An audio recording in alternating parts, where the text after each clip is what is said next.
When I was 13, my dad took me to Florida for my spring break. He had work there, but we made a vacation out of it. Unfortunately, my dad got his phone stolen when we spent the day at the beach, so we couldn't use GPS to find hotels nearby. It was starting to get dark, so we stopped by a gas station to get directions. I noticed there were a lot of posters around the store. They were for missing children. It's always sad to see that, but it's so normal nowadays that it doesn't even faze me. I was scouring the candy aisle while my dad talked to the worker behind the desk. "Excuse me, can you point me in the direction of the closest motel?" he asked. The worker had a weird look on his face. He replied, "There's one 2 miles away, but I think you should go to the one 15 miles away. It's a lot more kid-friendly." My dad was looking at the map and didn't seem to pay attention to the worker. "That's okay, we just need some place to stay the night. The one 2 miles away should be fine." The worker's face was hard to read, but he gave directions to my dad. We left the gas station and made it to the motel shortly after. I could see the orange glow of the motel sign in the distance. The place was small, maybe enough for 10 rooms, but at least they had a pool. We walked into the tiny lobby and saw a man in a vest at the check-in area. He looked at us and straightened up. His eyes were wide with excitement and he had a smile that stretched his whole face. It was weirdly uncomfortable. "Welcome. I'm Phil, the motel manager here. You guys need a room?" he asked while looking at me. "Yes, 1 room with 2 beds, please," my dad said. "Coming right up," the manager said with a happy tone. As my dad was filling out paperwork, I looked around the room and saw that there were a lot of toys. There were figurines from famous movies and several video game posters. "Do you like games?" the manager said. I was a little startled because he was really close to me. Yeah, I do," I said while taking a step back. "Well, I have plenty of games in the back office. If you get bored of being in the little motel room, you're welcome to come on by and play with me." It took a while to respond because I was getting creeped out. His stare was making me feel awkward, and his request didn't sit right with me. "Thanks, but I'm okay." I hastily walked over to my dad, who had just finished checking in. "All right, pal, let's go." I followed him out the door and didn't look back, but I could feel the creepy manager watching us as we left. "Dad, was that guy strange to you?" I asked. "Everyone has different personalities, pal. We shouldn't judge them so quickly." Maybe he was right, but I just had an odd feeling about the guy anyway. We made it to our room and began relaxing. My dad was reading a book and I flipped through all 5 channels that the TV in here had.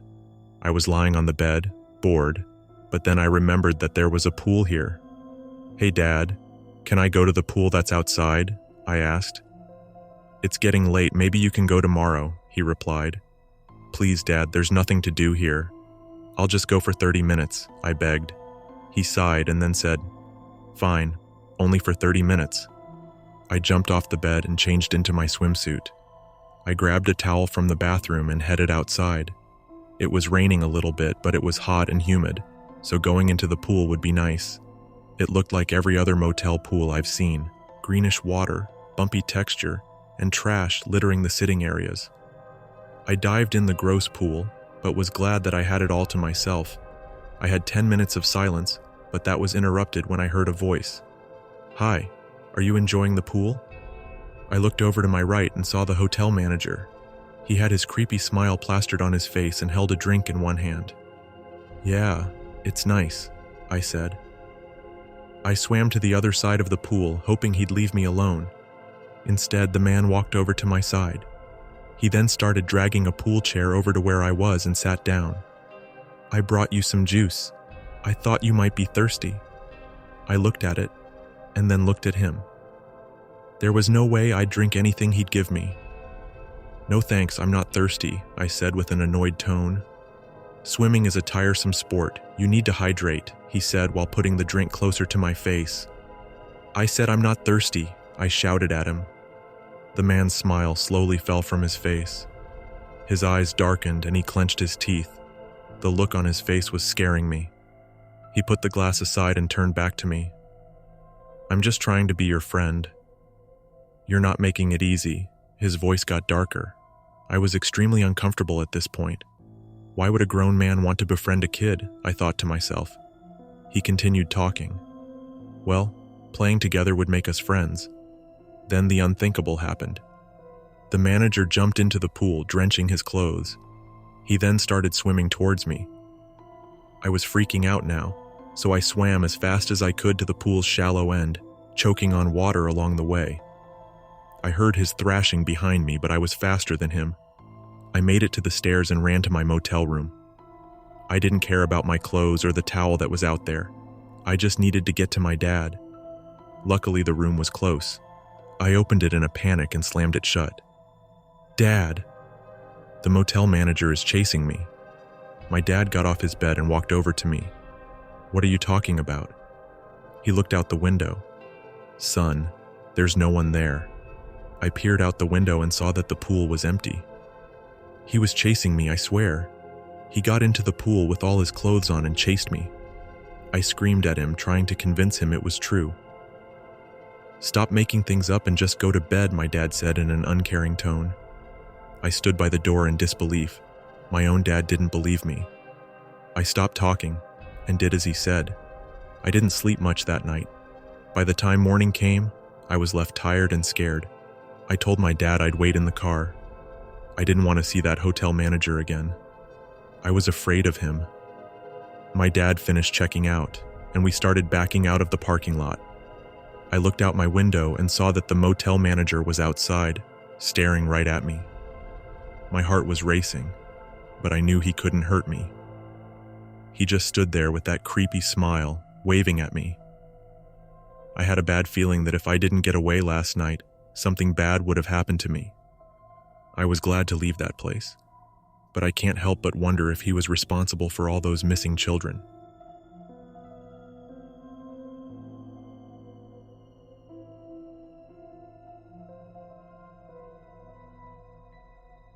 I travel a lot for work, and most of the time I have to stay in cheap motels. This time it was no different. My work brought me to a small town in Washington. It was raining pretty heavily as I pulled into the motel parking lot. I got out of the car and raced to the trunk to pull out my suitcase. When I closed the trunk, my phone had fallen out of my pocket. The ground was muddy, and the rain made it hard to see.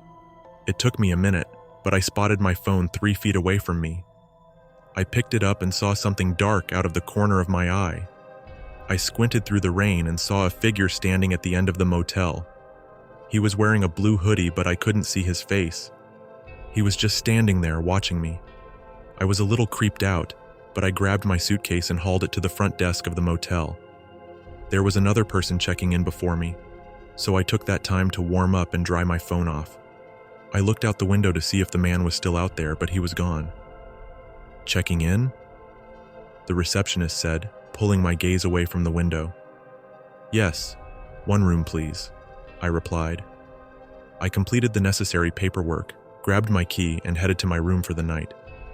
I had to walk back out through the rain to get to it, but I had a weird feeling that I was being watched again. I shook off the uneasy feeling and settled into my room.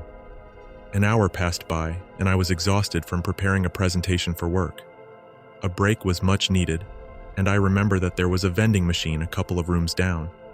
I put my coat on and headed out the door. The vending machine glowed brightly in the night, especially since all of the lights around it were not working. I stared at the sad option it had. There were chips that looked expired, or unsalted peanuts. The sound of footsteps approached behind me, and I felt a presence that was too uncomfortably close.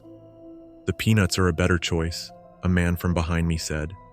I smiled awkwardly and nodded my head. I put my dollar in the machine and waited for my food to drop.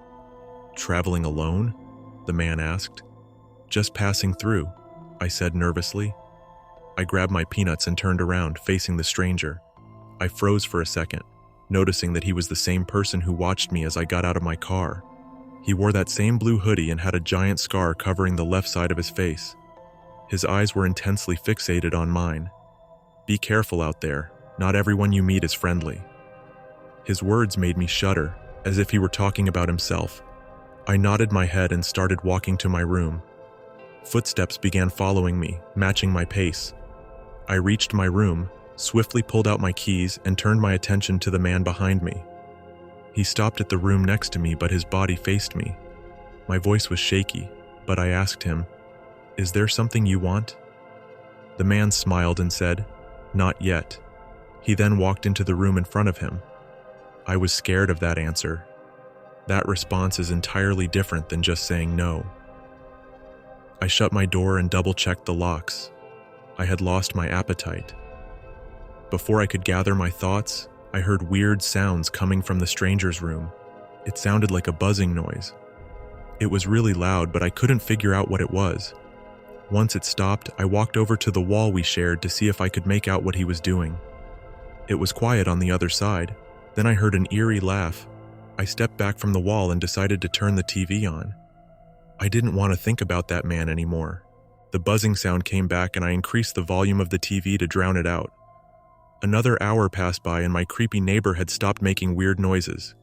It was almost midnight, and I needed to get some sleep. I shut off all the lights and relaxed under the covers. I turned over on my right side and gasped.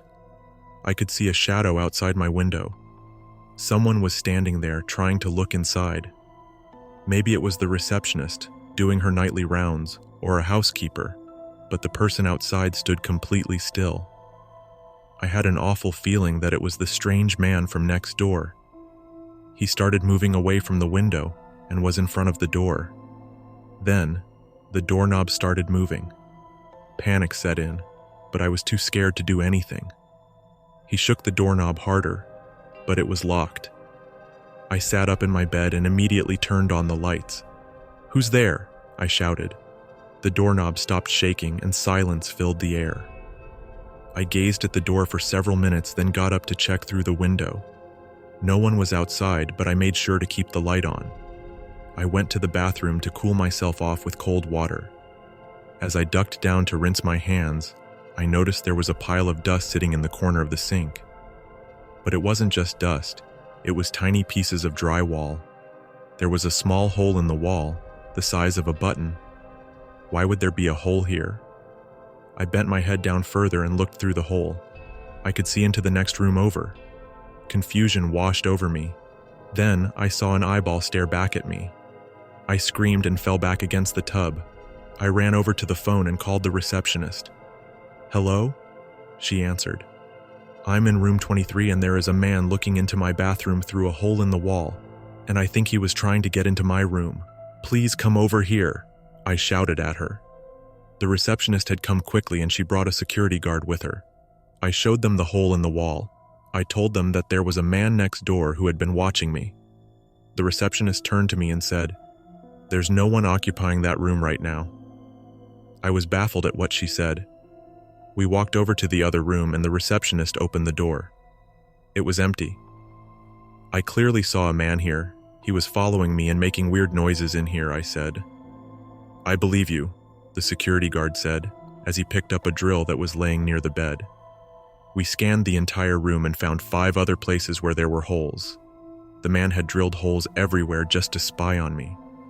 The receptionist called the police and I gave my statement. He probably won't come back here, but I can't help thinking that he's done this before to other women. I was offered the room free of change, but I didn't want to spend the night here anymore. I was better off sleeping in my car. I hope to never see that man again.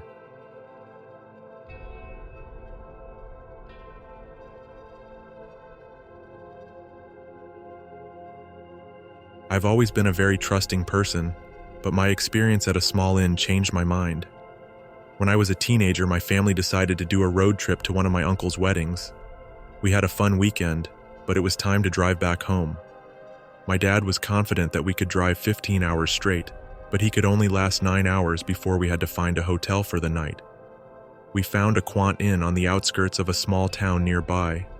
It was a charming old-fashioned building with a giant lit-up welcome sign. It seemed very cozy and relaxing. As we pulled up into the parking lot, I saw one other car here. It belonged to a couple who was heading into the lobby. This was the nicest hotel I've seen. It was organized, clean, and the staff were very welcoming. They even came with free food. I saw the couple in front of us get handed a bag of snacks and drinks.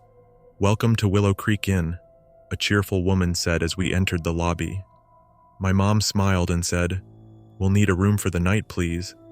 The receptionist eagerly answered, "Of course. Don't worry about a thing." She then handed my mom a key. "Your room is just down the hall. If you need anything, please let us know. We also offer complimentary food and drinks." It was nice that the receptionist was being kind, but she seemed overly friendly to me, like she was trying too hard. I looked over at the food and took a bag of goodies off the counter. I'll have it as a midnight snack later. The room we got was cozy.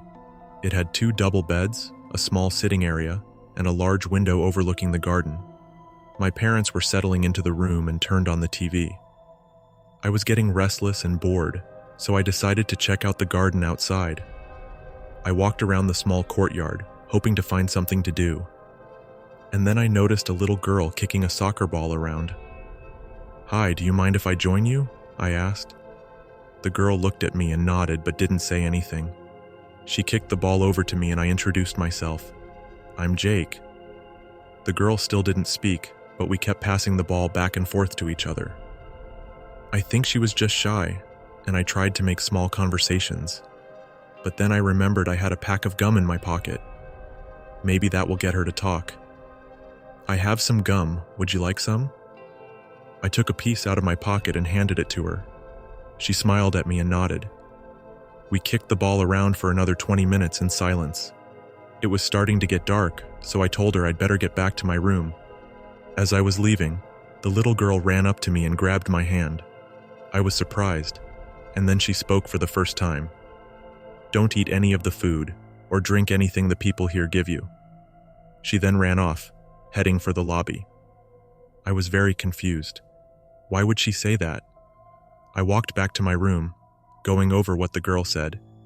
As I opened the door, I saw my parents eating the bag of free food I left on the table. My dad looked at me and said, "Do you want a bite of this cake? It's delicious." I was hungry, but I couldn't shake the girl's warning. "No thanks," I replied.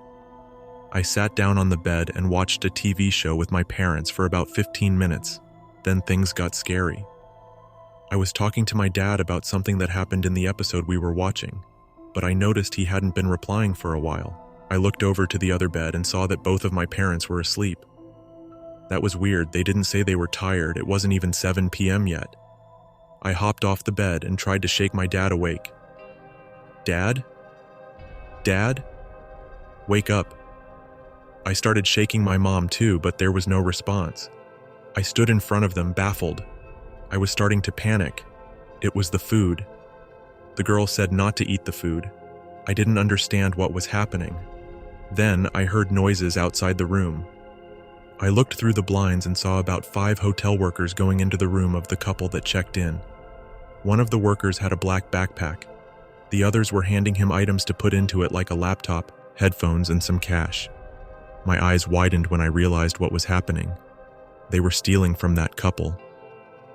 I saw them take a bag full of food, so they must have eaten it and fell asleep too.